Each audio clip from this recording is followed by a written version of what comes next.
guys right when I just said I'll never speak to y'all again. What up, guys? Doing. How we doing? JT, you're not supposed to be. No, hold on. You are not starting this off. Somebody else has to play. All right, Coach JT, how's your day going today? Icebreaker. You throw you a little softball. I like that. Yeah, you did. My day's great, man. We just got off the grass, so it's always good when we're out of the office and on the grass. Back to spring ball, practice 5, I guess. So it was good. Making progress. Getting a lot of young guys some reps.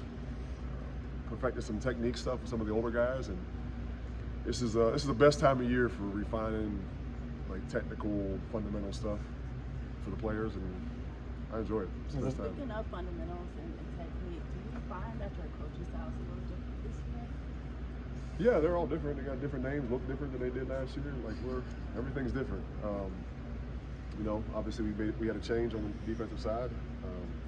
Most of the guys, and so far so good. I think the players are doing a really good job of understanding what we're trying to do, buying into what Coach Heatherman is selling.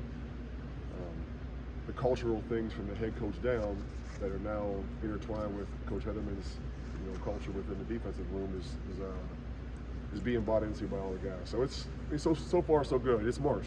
We got a long way to go, but it's a good start. JT, the relationship between you and Damian, just how has that grown? And just having two guys who have been there, done that, how much does that help the guys when you're trying to preach your message, knowing that you guys have all the experience you guys do have? Yeah, D-Lou's been great. I mean, he's obviously very experienced at it, coaching the league.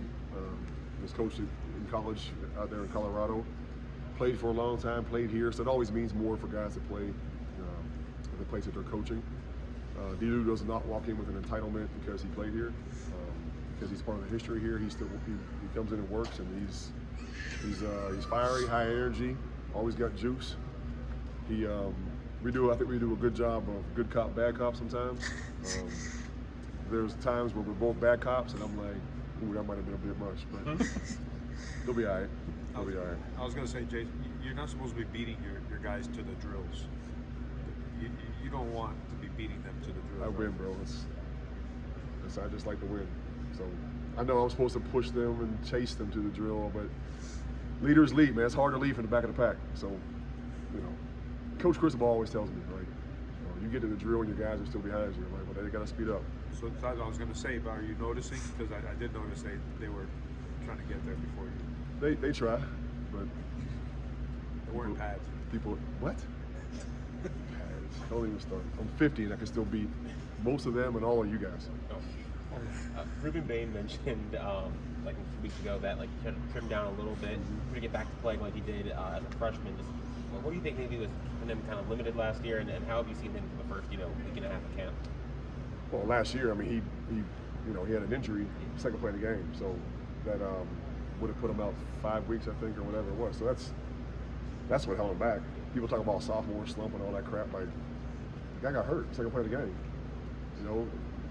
Playing hard, chasing, trying to burst to go get the quarterback, and had an injury. So Bain works at it, as you can see. I mean, every day I can't get off the practice field. I'm always the last one out of here because he likes to work. He just he's doing a really good job of finding little things in his game that he feels like he's not as efficient at, or maybe he has lost power, or feels like he's taking a bad step. And he finds those things every day, and we work him at the practice. So he's in line to do what he's supposed to do, and what we all expect him to do.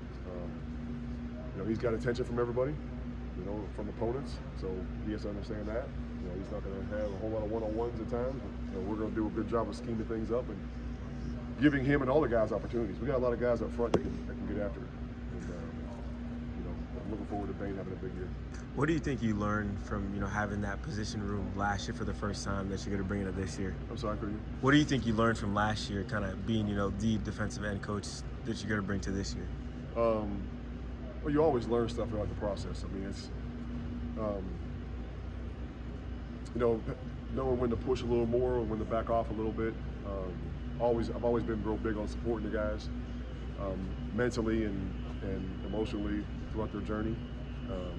There's different things throughout the course of the year, different ways I think to pass information on, game plan information on, that allows young guys or guys that are new to it to be able to absorb that and be able to use it on game day. Sometimes I think we inundate them with so much information that they get paralysis by analysis.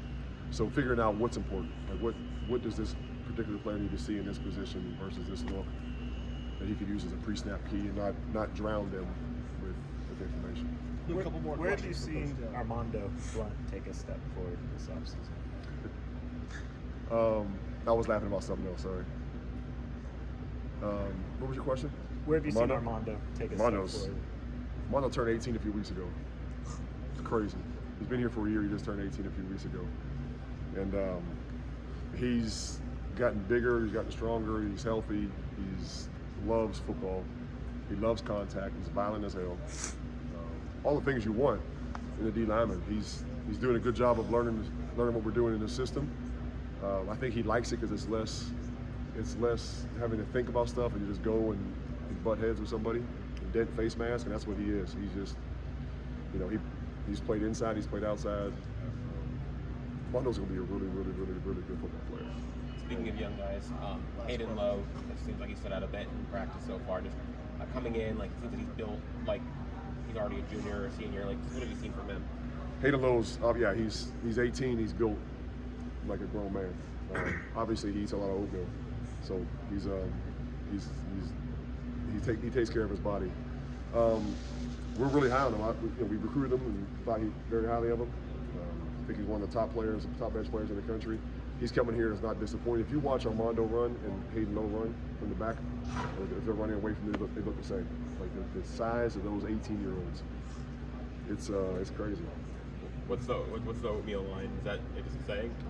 No, he always talks about oatmeal. He says he credits oatmeal for his body being the way it is. I think he's full of crap. Full of oatmeal. Thanks. All right, thanks, you, guys. Louis. Kind of Corey Yeah. Heatherman's defense, just your impressions of it and kind of how it affects your group of guys. I think it's very conducive to what we have in the room as far as personnel. He's really big on playing vertical as a defensive front, knocking things back with power and violence. Playing vertical, like I said, we don't want to run laterally. We're not going to do a whole lot of sideways stepping and whatnot. So it's a good fit. He did a hell of a job in Minnesota. Had a top 5 defense up there, and look forward to having a really, really big year. I think we've done a good job so far of recruiting, fixing some holes, and getting more players.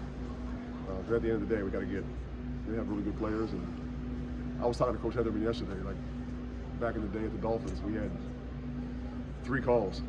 It was double switch on first and second down. If it was third and short, we run mock a double A. If it was third and long, I don't even know they made a call.